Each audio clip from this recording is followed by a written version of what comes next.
እስከ መጨረሻው የሚጸና ይድናል ማለት ነው። እስከ መጨረሻው የሚጸና ይድናል። ያ አውዱ የተጻፈው የት ጋር? ማቴዎስ ወንጌል አይደል 24 አይደለም? እህቴ መሰለሽ መሩ ጥሩ ነው፣ ይጠቅማል።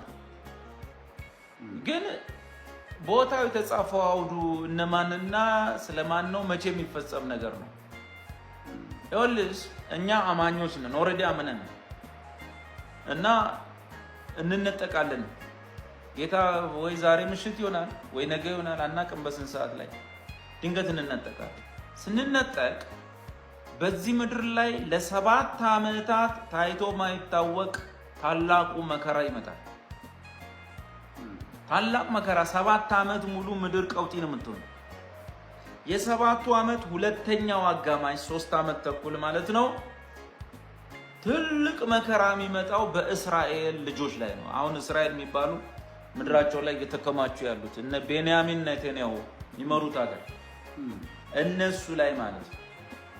እኛ ከተነጠቅን በኋላ ያለው 7 ዓመት ዓለም ላይ ሁሉ መከራ ሲያመጣ፣ ሁለተኛው አጋማሽ ግን እስራኤል ላይ እሱም ታላቁ ያዕቆብ መከራ ይባላል። ታላቁ ያዕቆብ መከራ በኤርምያስ መጽሐፍ ላይ ማለት 12ቱ የእስራኤል ነገዶች አይተውት ዓለም ከተፈጠረ ጀምሮ እንግዲህ ከዚህ ፊት ሂትለር ጨፍጭፏቸዋል፣ ቦናፓርቴ ጎርቷቸዋል፣ ስታሊንም ጨፍጭፏቸዋል። ግን ከዚህ በፊት ዓለም ምን እነ ባቢሎን ሁሉ ብዙ ጨፍጭፏቸዋል። ግን ዓለም ከተፈጠረ ጀምሮ ሆኖ የማያውቅ መከራ ኢየሱስ 3 ዓመት ተኩል ነው የሰበካቸው የለመናቸው፣ እምቢ ብለዋል። የ7ቱ ዓመት ግማሽ 3 ዓመት ተኩል ነው። ሂሳባቸውን ያወራርዳል። ከእስራኤል ሕዝብ 2/3 ይገደላል። የመንግስቱን ወንጌል የሚሰብኩ ቅሬታ አይሁዶች ይነሳሉ። የእነሱን ወንጌል በማመን የመንግስቱን ወንጌል ኢየሱስ የዳዊት ልጅና መሲህ እንደሆነ የሚሰብክና አይሁዳውያን እንዲያምኑ የሚሰበክ ወንጌል ነው።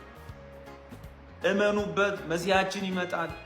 ዘካርያስ 14 ላይ እንደተጻፈ መጥቶ ይታደገናል፣ አይዟችሁ፣ የአባቶቻችን ሰቅለው የገደሉት ኢየሱስ እሱ መሲያችን ነው ብለው 3 ዓመት ተኩል ይሰብካሉ። ብዙ አይሁዶች በመሲሁ ያምናል። እነዚህ በመሲሁ ያመኑ አይሁዶች 3 ዓመት ተኩል እስከ መጨረሻው ከጸኑ በ7ቱ ዓመት ማለቂያ ወይም በሁለተኛው 3 ዓመት ተኩል ማለቂያ ላይ ከሚመጣው የመሲሁ መቅሰፍት ይድናል። ወደ ሺህ ዓመት መንግስት ይገባል። እስከ መጨረሻው የሚጸና እስራኤላዊ 3 ዓመት ተኩል እዛ ስታነቡ ምናልባት እኮ ቢያንስ እናንተ እንዳይደላችሁ የሚያሳይ ክርስቲያኖች እንዳይደለ የሚያሳይ ቀላል ነገር ልንገራችሁ። ስደታችሁ በሰንበት ማለት በቅዳሜ እንዳይሆን ይላል፣ በክረምት እንዳይሆን ይላል። ምክንያቱም በመከራው ሰዓት አብዛኛው እስራኤላውያን የሚሸሸው ወደ ሰሜን ዮርዳኖስ ወይም ወደ አረቢያ ምድር ነው። በነቢያት እንደተጻፈ ዮርዳኖስ ወንዝ ከሞላ ማለፍ አትችልም። ስለዚህ በክረምት እንዳይሆን በቅዳሜ በሰንበት እንዳይሆን አይሁድ ቅዳሜ ከተቀመጡ አይነሱ፣ ከተነሱ አይቀመጡ እና በይሁዳ ያለ ወደ ከተሞች ወደ ተራራ ይሽሽ፣ ወደ ከተማ ይግባ። በይሁዳ ያለ ነው የሚለው፣ በኒውዮርክ ያለ በአዲስ አበባ ያለ